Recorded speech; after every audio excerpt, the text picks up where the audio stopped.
আজ আমরা করব কোষে দেখি 6.2 ক্লাস 10-এর চ্যাপ্টারটার নাম হচ্ছে চক্রবৃদ্ধি সুদ ও সমাহার বৃদ্ধি বা হ্রাস।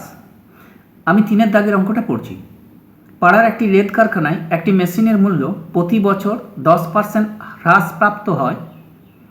মেশিনটির বর্তমান মূল্য 1 লক্ষ টাকা হলে 3 বছর পর ওই মেশিনের মূল্য কত হবে তা হিসেব করে লিখি। চলো দেখা এটাকে কীভাবে আমরা সলভ করি। দেখো আমি অঙ্কটা এখানে লিখে রেখেছি। কি দেওয়া আছে দেখো, মেশিনের বর্তমান মূল্যটা দেওয়া আছে কত না 1 লক্ষ টাকা। প্রতি বছর কত পার্সেন্ট হারে হ্রাসপ্রাপ্ত হয় না 10% হারে মূল্যটা কমে যায়। সময় কত দিয়ে দেওয়া আছে দেখো 3 বছর। তাহলে প্রথমে আমরা এগুলো লিখে নেব। কি লিখব? মেশিনের বর্তমান মূল্য লিখছি। দেখো এখানে মেশিনের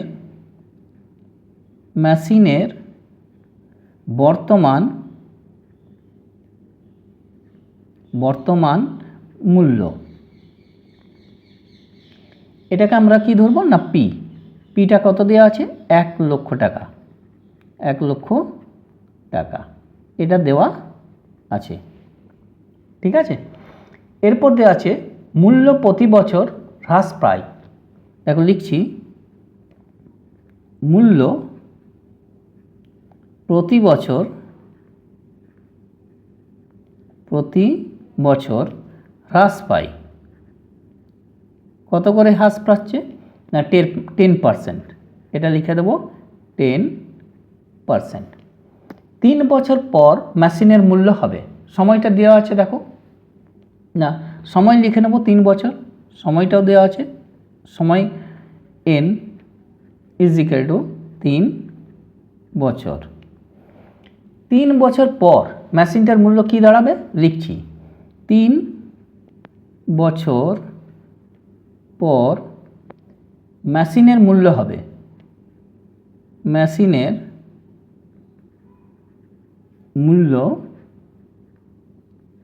হবে, এটাকে আমরা কি ধরে নেব না এ। এটাই তো জিজ্ঞাসা করেছে মেশিনের মূল্য 3 বছর পর কি হবে। এবার আমরা ফর্মুলা জানি A = আমরা আগেও যে আগের অঙ্কগুলোকে এই ফর্মুলাতেই সলভ করেছি। কি লিখব? A = P × 1 - R/100 এখানে মাইনাস কেন করছি না দেখো এখানে 10% হ্রাস পায় লেখা আছে। দেখো হ্রাস পায়, এবার কমে যাওয়ার জন্য এখানে আমরা করে দিয়েছি কি না মাইনাস। এরপর এখানে বসাবো পি এর জায়গায় কত বসাবো 1 লক্ষ টাকা। দেখো 1 লক্ষ বসিয়েছি 1 - কত পার্সেন্ট হ্রাস পায় দেখো লেখা আছে এখানে 10%। এখানে লিখব 10/100। এটা সময়টা কত বসিয়ে দেবো দেখো এখানে দেওয়া আছে 3 বছর, তাহলে এখানে লিখে দেবো 3। এরপর এটা করব 5টা শূন্য হয়ে যাবে 1 লক্ষতে। এটা একটা করে শূন্য কেটে দেবো। 10 - 1 একবারে আমি করে দিচ্ছি 9/10 এলসিএম করে নেবে। এটা 3, এটা 10, এটা এখানে 10 আছে 10 - 1 9/10, এটা হোল কিউব 3 আছে কারণ আমাদের সময়টা বলা আছে দেখো 3 বছর। এরপর আমরা 9 লিখে নেব 3 বার। দেখো এও 5টা শূন্য, 9 লিখব কবার 1 বার 2 বার 3, 10 লিখব 3 বার লিখে দিয়েছি। দেখো 3টে শূন্য দেখো কেটে যাবে 1 2 3, এখানে 1টা 2টো 3টে। তাহলে এটাকে মাল্টিপ্লাই করে দেবো। 9কে 9 দিয়ে মাল্টিপ্লাই করলে 81 হয় এবং 81কে যদি 9 দিয়ে মাল্টিপ্লাই করি তাহলে আসবে 729। এটা আমরা আগেই করেছি। 2টো শূন্য এখানে বসিয়ে দেবো। তাহলে কত টাকা এলো না এটা আসবে 72,900 টাকা। কত টাকা 72,900 টাকা। এটাই অ্যান্সার। আমরা পুরো কমপ্লিট অ্যান্সারটা লিখে নেব। কি লিখব? 3 বছর পর মেশিনের মূল্য হবে। অতএব 3 বছর পর মেশিনের মূল্য হবে কত টাকা হবে = 72,900 টাকা। এটাই অ্যান্সার। দেখো এটাই প্রশ্ন করেছিল যে 3 বছর পর, আমি দেখাচ্ছি দেখো 3 বছর পরে ওই মেশিনের মূল্য কত হবে তা হিসেব করে লিখি। আমরা বের করতে পেরেছি। দেখো 3 বছর পর মেশিনের মূল্য হবে 72,900 টাকা। এটাই অ্যান্সার। এরপর আমরা যাব নেক্সট কোশ্চেনে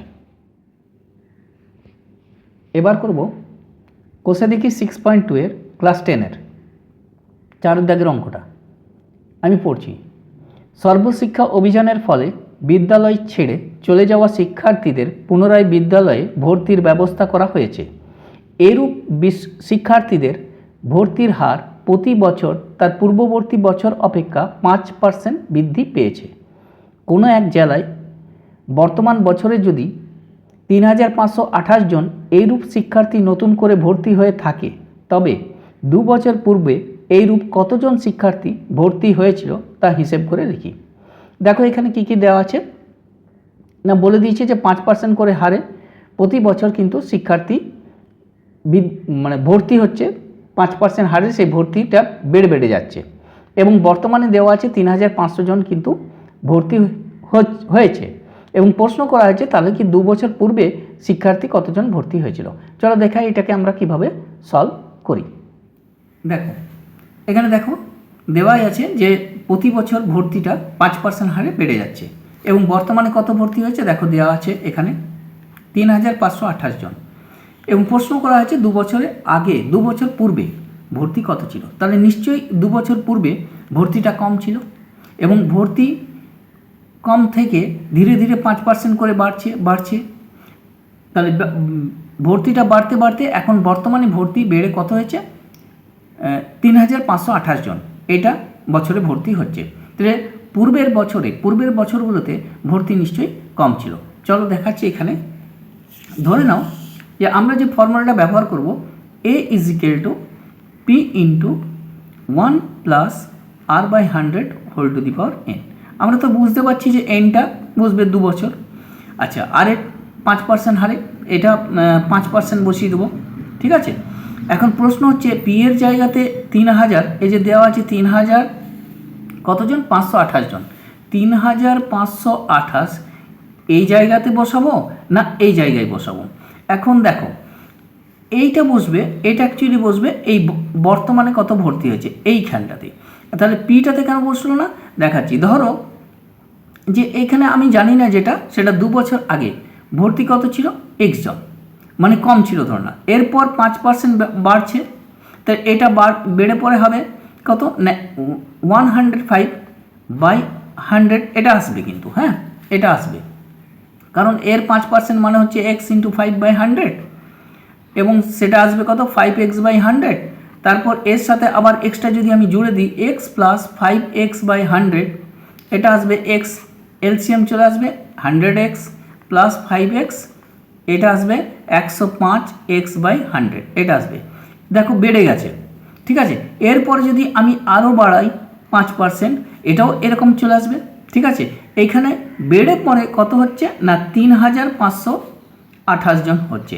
তাহলে এই যে পূর্বে যেটা ছিল সেখানে নিশ্চয়ই কম ছিল, কমটা ধীরে ধীরে বেড়ে এইটা হয়েছে।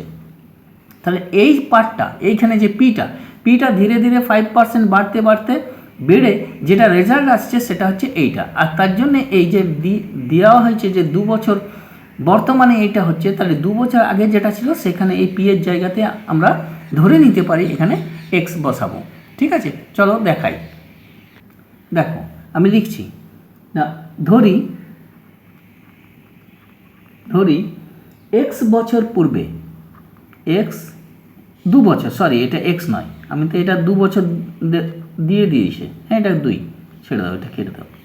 এখানে আমি লিখে দিচ্ছি যে 2 বছর, এটা কিছু নয়, হ্যাঁ এটা কিচ্ছু নয়। ধরি 2 বছর পূর্বে ভর্তি হয়েছিল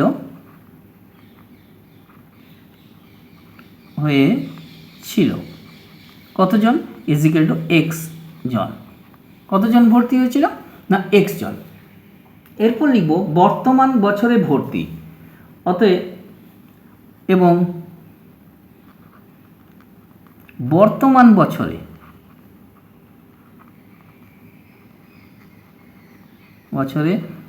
ভর্তি এটা কত দেওয়া আছে 3,528 জন, 3,528 জন এটা, এবং ভর্তির হার বৃদ্ধি যেটা ভর্তির হার বৃদ্ধি পাচ্ছে কত করে না ভর্তির হার বৃদ্ধি, এটা বৃদ্ধি সমান কত লিখব না এটাকে আমরা ধরে নেব আর কত পার্সেন্ট দেওয়া আছে না 5%। তাহলে ভর্তির হার বৃদ্ধিটা কত পার্সেন্ট 5%। এরপর আমরা যে ফর্মুলাটা ইউজ করব a = p × 1 + r/100 whole to the power n।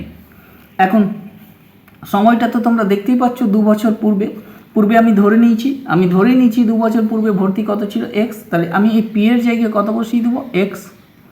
কত পার্সেন্ট বৃদ্ধি পেয়েছে 5%, এখানে দেখো লেখা আছে 5%, ঠিক আছে। তাই 5/100 এবং বলে দিয়েছি টাইমটা ক বছর না দেখো এখানে দেওয়া আছে 2, এখানে বসিয়ে দেবো আমরা 2। দেখো কি রেজাল্ট আসছে। এবং এখানেও আমি বসিয়ে দিতে পারি 3000 কত 3528, এখানে তোমরা এর জায়গায় বসিয়ে দিবে 3528 জন বর্তমান।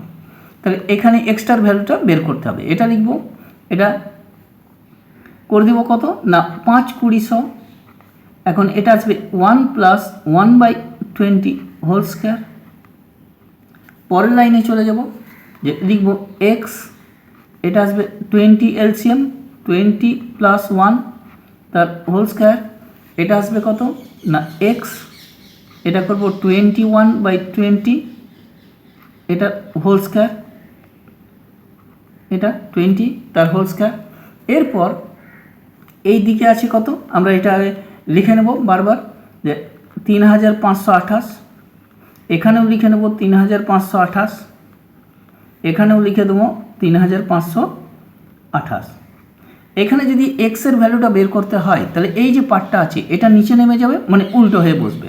তাহলে আমরা প্রথমে x এর একদম ডাইরেক্ট আমি লিখে নিচ্ছি x = 3528 ইন্টু উল্টো করে বসিয়ে দাও না 20/21 এটার হোল স্কয়ার। এটাকে 20কে আমরা কবার লিখব দুবার লিখে দেবো 3528 ইন্টু 20 ইন্টু 20/21 ইন্টু 21। কত দিয়ে কাটবো আমরা 3 দিয়ে কাটবো, 3 × 7 = 21, এটাকে 3 দিয়ে কাটছি, 3 × 1 = 3, 3 × 1 = 3 2 22, 3 × 7 = 21, 1 3 6 18। আমরা 7 দিয়ে কেটে দেবো, 7 × 1 = 7 আর কত দিয়ে 11 4 47, 7 × 6 = 42, 42 আর 5 × 47, 7 8 × 56। এটা কেটে গেলো, আবার এটাকে 3 দিয়ে, 3 × 7 = 21, এটাকে 3 দিয়ে, 3 5 = 15, 1 3 6 = 18, 7 8 × 56, মানে অ্যান্সার আসছে কত 8। এটাকে মাল্টিপ্লাই করে দেবো কত দিয়ে 8 2 × 16 আর 16 2 × 32, 8 2 × 16 16 2 × 32, এটা লিখে দুটো শূন্য এত কি আসবে না এত জন। কতজন ভর্তি হয়েছিল 2 বছর আগে না 3200 জন। আমরা কমপ্লিট অ্যান্সারটা কি লিখব 2 বছর পূর্বে ভর্তি হয়েছিল, অতএব 2 বছর পূর্বে ভর্তি হয়েছিল কতজন 3200 জন। এই 3200 লিখে 3200 জন লিখে দিলাম। তাহলে 2 বছর পূর্বে 3200 জন ভর্তি হয়েছিল। আমাদের প্রশ্ন করা হয়েছিল যে 2 বছর পূর্বে কতজন ভর্তি হয়েছিল। দেখো লেখা আছে 2 বছর পূর্বে কতজন ভর্তি হয়েছিল। আমরা অ্যান্সারটা দিতে পেরেছি, দেখো 2 বছর পূর্বে ভর্তি হয়েছিল 3200 জন। এটাই কমপ্লিট অ্যান্সার, এটাই অ্যান্সার। তাহলে তোমরা এই অঙ্কটা বুঝতে পেরেছো। তোমরা তোমাদের বন্ধুদের মধ্যে ভিডিওটাকে শেয়ার করে দেবে, বেল আইকনে ক্লিক করে রাখবে এবং চ্যানেলটাকে কিন্তু অবশ্যই সাবস্ক্রাইব করবে।